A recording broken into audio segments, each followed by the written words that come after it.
ये देशर कानून मो बाटू बाहर गोटे शब्द को किए अवमानना कर साहस ये देश ना किंतु तथापि मु गुरु दिवस अवसर से समस्त गुरु को ही मोर प्रणाम जनाऊँ। तेणु गुरु मैंने सब चिर नमस्या ही रही मुझे आमर जे ए गाँ प्रति जो शिक्षक शिक्षयित्री माने अनेक दिन शिक्षकता कर आमे माने मध्य से पाखर शिक्षा ग्रहण करिछु अनेक चली गले किंतु समाने निश्चित भाव में चिर नमस्य ए ग्रामवासी पाखर चिर नमस्य नमस्य। बीणा दीदी पाखापाखि 35 वर्ष ए गाँव आसी रहिले अनेक सार और मैडम जो मैंने कहते जे नॉर्मली आम गाँव ग्रामवासी मैंने नॉर्मली शिक्षक शिक्षक मानक गाँव प्राय सम्मान देवाई यथेष्ट चेष्टा करूँ सबुदिन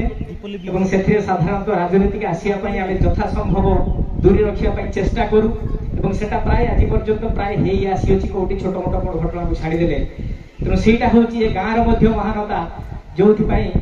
आम सब ए गाँव शिक्षक शिक्षयित्री को सम्मान दे आसीचु आम आशा यहाँ बचे रखा। बीणा दीदी पाखर अनेक छात्र छात्री गाँव में पाठ पढ़ी आज इंजीनियर होती आज डॉक्टर होती निश्चित भाव में आम आपण चिर कृतज्ञ मैडम। यह पूर्व ये आरती दीदी अनेक दिन ए गाँव में आम मान शिक्षा दे गाँ लोक केवे भूली पारे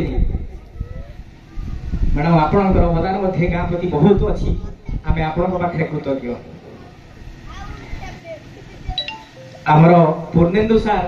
जो अल्प किसी दिन बोधे आम गाँव में थिले किंतु सार से गोटे दिन मीटिंग से गोटे फेयरवेल मीटिंग की कौन गोटे मीटिंग था एक्जाक्टली मन ना मुझे को जस्ट जॉब करूए सार गोटे कथा कही जाइए जे प्रतिभा मान चिन्हट करवा जो मैंने क्लास 5 में पास कर आम प्रथम द्वितीय गाँव पिला गोटे संबर्धना आकार सर से दिन पाखु आज पर्यंत आम गाँव से परंपरा को रखी आसीचु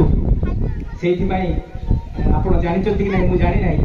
आज पर्यंत आम से परंपरा को गाँव में मानि आसीचु रखी आसचु जो मैंने पंचम श्रेणी क्लास रे फास्ट सेकेंड थर्ड हो स्कूल रू विदाय नौचु से आम गोटे संबर्धना शेष में दौचु सर्टिफिकेट टे दौचु छोट प्राइज टे दौचु से आपण कथा को आज पर्यंत मानिकी आसीचु। तेणु ये छोट छोट अनेक घटना अच्छी तेणु जड़े शिक्षक हिसाब से आप जदिओ विदाय नौकरी आम पाखर किंतु आप सब आम पाखे चिर नमस्य ही रे एवं आमर आशा जिते बड़ी जो जमी आपणकर साहाय्य दरकार हम आप निश्चित भाव में आमको कुंठित चित्तर दे आसबे कहीं अनेक शिक्षक शिक्षयित्री ताकर शेष जीवन पर्यंत से भली परंपरा रखी आसी आम सहित आ विशेष भाव में लेट भी है तेणु शेष मैडम आपणकर दीर्घ जीवन कामना करुच्ची गोटे निरामय जीवन आप सुस्थ जीवन एवं जिते दिन पर्यंत यह भाव में आप केवल हस खुशी ही रुहतु एवं आपणकर से स्नेह श्रद्धा एवं आपणकर ज्ञान आपणकर जो संभव आप बांटी चलतु आम से पाखर आशा करुँ। शेष में भगवान जगन्नाथ पाखे मोर ये प्रार्थना से आपन को निश्चित भाव में भल रखतु एवं ये शिक्षक समाज पाई सब एमती दिग्दर्शन है प्रभु जगन्नाथ रही था ये शिक्षक समाज सबुदिन एमती समाज को एमती उत्थान आग को नहीं चलू जय जगन्नाथ धन्यवाद।